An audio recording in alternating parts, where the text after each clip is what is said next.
చెప్పండి బ్రదర్, ఏంది నిరుద్యోగుల ఆవేదన సభ అని చెప్పేసి పెద్ద ఎత్తున నిర్వహిస్తా ఉన్నారు? నిరుద్యోగుల్ని ఈ ప్రభుత్వం ఏదైతే మోసం చేసిందో, కాలయాపన చేస్తూ మా ఏదైతే ఉసురు కొట్టుకుంటుందో ఈ ప్రభుత్వానికి మా ఆవేదన అర్థం కావాలని చెప్పి ఆవేదన సభ పెట్టుకున్నామండి. ఇక్కడికి రాష్ట్ర నలుమూలల నుంచి అన్ని జిల్లాల నుంచి ఇక్కడికి అటెంప్ట్ అయ్యారు.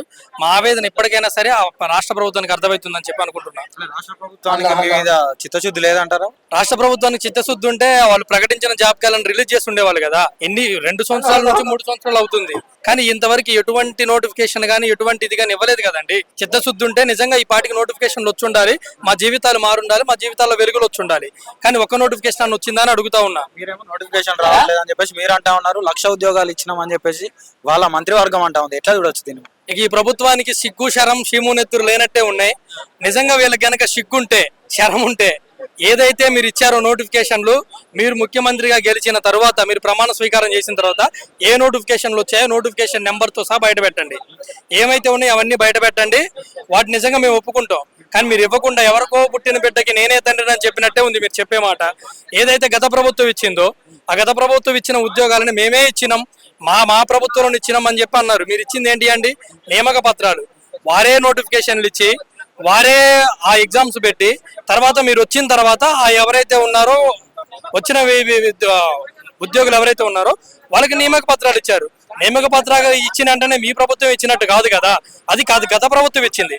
ఆ ప్రభుత్వం ఇచ్చింది సరిపోవనే కదా మీ ప్రభుత్వాన్ని గెలిపించుకున్నాం. 2 లక్షల ఉద్యోగాలు వస్తాయని చెప్పి వాళ్ళని గద్దె దింపి కదా మిమ్మల్ని మా నెత్తిని పెట్టుకున్నాం. మరి నాయకుడు చెప్తా ఉన్నాడు కదా సీఎం రేవంత్ రెడ్డి గారు, మళ్ళీ వచ్చే 10 ఏళ్ళు కూడా నేనే సీఎం ఉంటా అని చెప్పేసి మాట్లాడుతూ ఉన్నారు.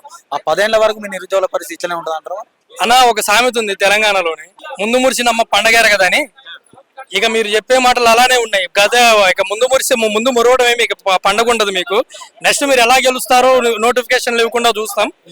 మీరు ఈ నోటిఫికేషన్ ఇవ్వకుండా ఎలక్షన్లకు పోతే మీరు ఎమ్మెల్యేకి ఎలా గెలుస్తారో చూస్తాం. ముఖ్యమంత్రి సంగతి తర్వాత. నిరుద్యోగుల పక్షాన భారీ బహిరంగ సభ లాంటివి రాబోతుందంటారు. జూన్ 2 తర్వాత జూన్ 2 కల్లా మీరు గనక ఏ అయితే ఈ పోస్టులు ఉన్నాయో మీరు ఇచ్చిన శ్వేతపత్రం రిలీజ్ చేసి ఏ శాఖల్లో ఎన్ని పోస్టులు ఉన్నాయి, ఏ శాఖల్లో ఎన్ని ఖాళీలు ఉన్నాయి అని చెప్పి శ్వేతపత్రం రిలీజ్ చేసి నోటిఫికేషన్లు కనుక ఇవ్వకపోతే వారు తెలంగాణ పోరాటం చూస్తారు. మా నినాదాలతో గాని మా పోరాటాలతో గాని మీరు నిద్రలేని రాత్రులు గలపాల్సి వస్తుంది. నిరుద్యోగుల పక్షాన కొట్లాడి పదవులు అనుభవిస్తున్నటువంటి నాయకులంతా ఏడిగిపోయారన్న ఇక వాళ్ళకే తెలియాలి. అది గత ప్రభుత్వం మీద విరుచుకుపడి గత ప్రభుత్వాన్ని గద్దెదించే వరకు మా తరపున నిలబడి గత ప్రభుత్వం మీద వ్యతిరేకత తీసుకొని వచ్చి చేసిన అద్దంకి దయాకర్ గారు, బలమూరు వెంకట గారు ఎవరైతే ఉన్నారో వీళ్ళకి జాబులు దొరికినాయి కదన్నా. వీళ్ళ జాబులు దొరికినాయి కాబట్టి ఇక విద్యార్థులందరికీ జాబులు వచ్చినట్టని వీళ్ళు అనుకుంటున్నారు. కాదన్నా, మీ జీవితాలు వేరు, మా జీవితాలు వేరు. మీరు మీరు రాజకీయంగా బలపడటం కోసం, మీ ఉద్యోగం కోసం మీరు కష్టపడి మమ్మల్ని ఇక్కడ మీ గద్దెనెక్కారు.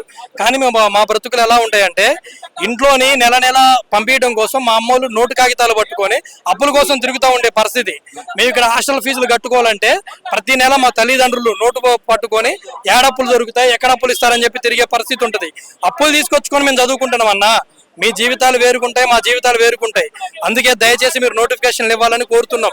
ఒకవేళ మీరు గనక జూన్ 2 కల్లా నోటిఫికేషన్ ప్రకటన జరగకపోతే మేము మళ్ళీ మరో ప్రజా పోరాటానికి తెరదింపుతాం. తెలంగాణ ఉద్యమం మళ్ళీ జరుగుతుంది. మీ ప్రభుత్వం గద్దెదించే వరకు మళ్ళీ మేము మరో ప్రజా పోరాటం చేయాల్సి వస్తుంది. మా నినాదాలతోటి మా పోరాటాలతోటి మీరు నిద్రలేని రాత్రులు గడపాల్సిన పరిస్థితి వస్తుంది. బ్రదర్ చెప్పండి, ఇలా పెద్ద ఎత్తున నిరుద్యోగుల ఆవేదన సభ అని చెప్పేసి పెట్టినారు. ఇటు కాంగ్రెస్ ప్రభుత్వం మొన్న రీసెంట్ గా చూసుకున్నట్లయితే ఏజ్ రిలాక్సేషన్ పేరుతోటి 10 సంవత్సరాలు పెంచినాము అని చెప్పేసి వాళ్ళు మాట్లాడుతూ ఉన్నారు. నిరుద్యోగుల వైపు నిలబడే ప్రయత్నం చేస్తా ఉన్నారు. అసలు ఎట్లా చూడొచ్చు దీని అన్న? కేసీఆర్ మన రేవంత్ అన్న పెంచినటువంటి నోటిఫికేషన్ లో ఏజ్ రిలాక్సేషన్ 10 సంవత్సరాలు పెంచినామని అన్నాడు. కానీ దాన్ని అమలు మాత్రం కేవలం సంవత్సరం వరకే ఇచ్చిండు, 1 ఇయర్ వరకే. అంటే దాని అర్థం ఏంటిది? 10 సంవత్సరాలు ఏజ్ రిలాక్సేషన్ ఇచ్చినట, 1 సంవత్సరం ఇచ్చినట. అంటే దీన్ని బట్టి చూస్తే ఏమర్థం అవుతుంది అంటే మసిపూసి మారేడికాయ చేసి తెలంగాణ సమాజాన్ని తప్పుదో పట్టియాలని అనుకుంటే చాలా తప్పుడు ముచ్చట. ఎందుకోసం అంటే తెలంగాణ అనేది ఉద్యమాల గడ్డ. ఏ చిన్న సమస్య వచ్చినా, ఎక్కడ అన్యాయం జరిగినా, ఎక్కడ అవినీతి జరిగినా ప్రశ్నించేటువంటి విద్యార్థి లోకం ఇలా తెలంగాణ రాష్ట్రంలో ఉన్నది. మాకే అన్యాయం జరుగుతున్నది, లక్షలాది నిరుద్యోగులం ఉన్నాం. కాబట్టి మీరు చెప్పిన మాటే రేవంత్ అన్న. కేసీఆర్ గారు 1,50,000 ఉద్యోగాలు అంటున్నది చాలా తప్పు.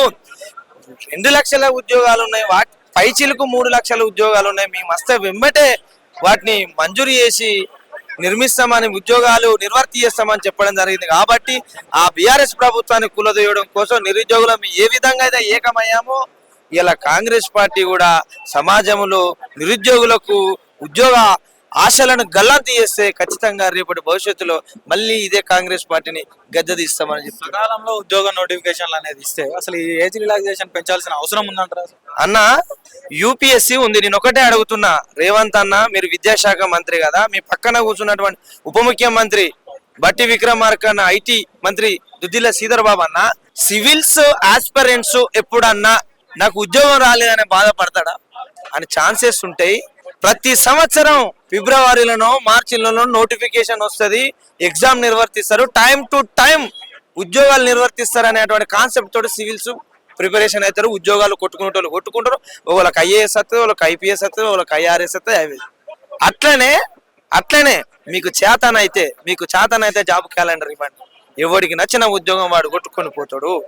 అది గ్రూప్ 1 కొట్టుకుంటాడా, గ్రూప్ 2 కొట్టుకుంటాడా, గ్రూప్ 3 కొట్టుకుంటాడా, పంచాయత్ సెక్రటరీ కొట్టుకుంటాడా, పోలీస్ కానిస్టేబుల్ ఎస్ఐ అనేది పక్కన పెడితే వారికి నచ్చిన ఉద్యోగాన్ని వారు ఎంపిక చేసుకొని అతి తక్కువ సమయంలో వాళ్ళ భవిష్యత్తును బంగారు భవిష్యత్తు బాటలు వేసుకుంటారు. కాబట్టి మీరు జాబ్ క్యాలెండర్ తప్పనిసరిగా ఇవ్వాలి. ఎందుకోసం అంటే మీరు జాబ్ క్యాలెండర్ ఇస్తామని మీరు నిరుద్యోగ సభ పెట్టడం జరిగింది కాంగ్రెస్ పార్టీ ఆధ్వర్యంలో. రిలీజ్ చేసిన జాబ్ క్యాలెండర్ ఎడిపోయిందన్న, ఇక ఏడిపోయిందంటే అది రేవంత్ అన్న ఇంట్లో ఉంటుంది. ఎందుకంటే ఆయనే విద్యాశాఖ మంత్రి. రేవంత్ అన్న ఇంట్లోనైనా ఉండాలి, లేకపోతే పిసిసి అధ్యక్షుడైనటువంటి కుమార్ గౌడ్ అన్న ఇంట్లోనైనా ఉండాలి. ఎందుకోసం అంటే ఇప్పుడు ఒకటే అన్న, తెలంగాణ సమాజాన్ని నిరుద్యోగ సమాజంగా చేయాలని కంకణం కట్టుకున్నారు. ఇది గత ప్రభుత్వం బీఆర్ఎస్ ప్రభుత్వం అటనే చేసింది.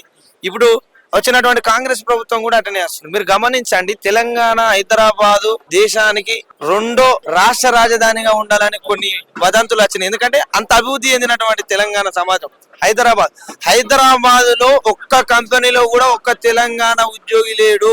ప్రైవేట్ కంపెనీలల్లా అంతా జార్ఖండ్, ఉత్తరప్రదేశ్, ఒడిశా, ఛత్తీస్గఢ్, బీహార్ ప్రాంతాల నుంచి వచ్చి ప్రైవేటైజేషన్ ఆల్రెడీ మొత్తం కొలాప్స్ అయిపోయినాయి. తెలంగాణ విద్యార్థులకు విద్యావంతులకు ఉద్యోగాలు లేక ఇప్పుడు తెలంగాణలో ఉద్యోగాలు ఉన్నాయి కేవలం ప్రభుత్వ సెక్టార్లనే. ప్రైవేటైజేషన్ ఎట్లా నాశనం అయిపోయింది అంటే ఉన్న ప్రభుత్వ ఉద్యోగాలను ఇవ్వకపోతే తెలంగాణ సమాజాన్ని ఏం చేయాలనుకుంటున్నారు ఈ కాంగ్రెస్ పార్టీ? వాళ్ళే సమాధానం చెప్పాలి. ఆకునూరు మురళి గారు ఒక IAS, Indian administrative of service ఉద్యోగం చేసినటువంటి ఐఏఎస్ ఆకునూరు మురళి గారు ఇలా విద్యా సలహాదారులుగా ఉండడం జరిగింది. అదే విధంగా అద్దంకి దయాకర్ అన్న, మరి నీకు కొలువు వచ్చిందని సపలేకుంటున్నావా? కోదండరామరెడ్డి గారు మీకు కొలువు వచ్చిందని సపలేకుంటున్నారా? అన్న బలమూరు వెంకటన్న, నా జాతి బిడ్డ అయినటువంటి వెలమధర, నా జాతి బిడ్డ అయినటువంటి కేసీఆర్ పైన నేను కొట్లాడుతున్నా నిరుద్యోగుల పక్షాన నువ్వు గొంతు చించుకున్నావు కదా, మరి ఇలా నీ గొంతు ఏడవన్నది, ఏ అర్రలదా ఉన్నది? రేవంత్ రెడ్డి మీ మాటలను ఆపుతున్నాడా, లేకపోతే రాహుల్ గాంధీ మీ మాటలను ఆపుతున్నాడా అని ఇలా మేము బలమూరు వెంకటన్నను కావచ్చు, యువతర నాయకుడు, విద్యార్థులను ఇన్స్పిరేషన్ చేసినటువంటి నాయకుడు బల్మూరు వెంకటన్నను కావచ్చు, అద్దంకి దయాకర్ అన్నను కావచ్చు, ప్రొఫెసర్ కోదండరామరెడ్డిని కావచ్చు, అదే విధంగా ఆకునూరు మురళి గారిని కావచ్చు కూడా మేము అడగదలుచుకున్నాం. తెలంగాణ విద్యార్థి లోకాన్ని నిరుద్యోగులుగా చేసి మరో బీహార్ కంటే అత్యంత వెనుకబడిన ప్రాంతంగా, ఆకలి చావులు తెచ్చేటువంటి తెలంగాణ ప్రాంతంగా చేయదలుచుకున్నారా అని ఇలా మేము కాంగ్రెస్ పార్టీని సూటిగా అడుగుతాం. సిస్టర్ చెప్పండి, ఇవాళ నిరుద్యోగుల ఆవేదన సభ అని చెప్పేసి పెట్టినారు. అసలు మీరు నిజంగా ఆవేదన చెందుతున్నారా? ఇటు రేవంత్ రెడ్డి ఏమో మీకు 34 సంవత్సరాలు ఉన్న ఏజ్ రిలాక్సేషన్ 10 సంవత్సరాలు పెంచి 44 సంవత్సరాలకు చేసిండు, మీ వైపు నిలబడే ప్రయత్నం చేస్తా ఉన్నట్టు కనిపిస్తా ఉంది. మరి అది ఎంతవరకు నిజం అంటారు? లేదండి, 2 లక్షల ఉద్యోగాలు అన్నాడు. ఇంతవరకు ప్రభుత్వంలోకి వచ్చే ముందు రేవంత్ రెడ్డి గారు 2 లక్షల ఉద్యోగాలు ఇస్తాం మేము అన్నారు. ఎక్కడండి ఏడిచ్చిందని 2 లక్షల ఉద్యోగాలు? ఆయన కిందనే 4 సీట్లు పెట్టుకొని కూర్చున్నాడు.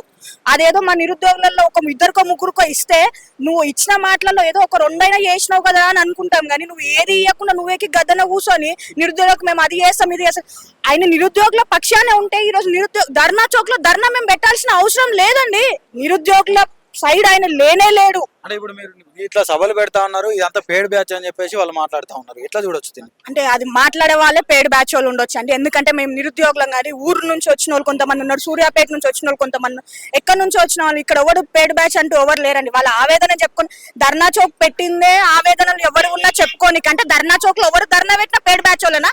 అట్లా ఇప్పుడు మిమ్మల్ని అడిగే వాళ్ళు ఎవరో ఉన్న వాళ్ళు ఎప్పుడో ధర్నా పెట్టే ఉండొచ్చు, వాళ్ళు కూడా పేడ్ బ్యాచ్ వాళ్ళేనా? పేడ్ బ్యాచ్ వాళ్ళైతే పెడతారా? మా ఆవేదన ఏముందంటే ధర్నా చౌక్ లో మేము ప్రభుత్వానికి చేరుతుంది. ఎందుకంటే మమ్మల్ని ఎక్కడ మేము ప్రొటెస్ట్లు చేసినా ఏమని చేయాలని ఎక్కడికక్కడ అరెస్ట్ చేస్తున్నారు. సరే అట్లా మమ్మల్ని అరెస్ట్ చేస్తే ఎట్లా ప్రభుత్వానికి వరకు పోతలేదు. ధర్నా చౌక్ లో మేము ధర్నా పెట్టుకుంటున్నా ప్రభుత్వానికి వరకు పోయి రేవంత్ రెడ్డి గారి దగ్గరకు పోయి మా నిరుద్యోగులకు ఏమైనా చేస్తాడేమని కూడా ఏం చేసేటట్టు లేడండి. ఉండేది ఏం చేసేటట్టయితే లేడు. మొన్న రీసెంట్ గా చూస్తే ఏజ్ రిలాక్సేషన్ అని చెప్పేసి 10 సంవత్సరాలు పెంచాడు. సకాలంలో నోటిఫికేషన్లు ఇడిస్తే అసలు ఏజ్ రిలాక్సేషన్ అవసరం అంటారు? అసలు ఏజ్ రిలాక్సేషన్ ముందే అదే మీరు ముందే విడుదల చేస్తారు నోటిఫికేషన్. అదే ఏజ్ రిలాక్సేషన్ అవసరం లేకుండా అండి. ఇప్పుడు ఏంటంటే ఎలక్షన్స్ వస్తున్నాయి, ఇవన్నీ ఒక డ్రామా అంతే తప్ప ఇంకా నిరుద్యోగుల సైడ్ ఉంటున్నాం అనేది ఒక పెద్ద డ్రామా ఇది అంతే.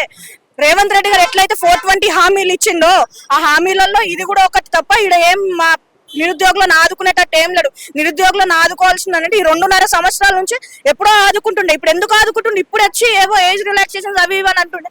ఇంకా చాలా సమస్యలు ఉన్నాయి. GO 46 అని ఏవో రద్దు చేయాలని ఎన్నో ఉన్నాయి. మరి అప్పుడెందుకు ఆయన స్పందించలేడు? ఇప్పుడు స్పందించి ఏవో ఏజ్ రిలాక్సేషన్ చేసినామో అని అంటున్నాడు.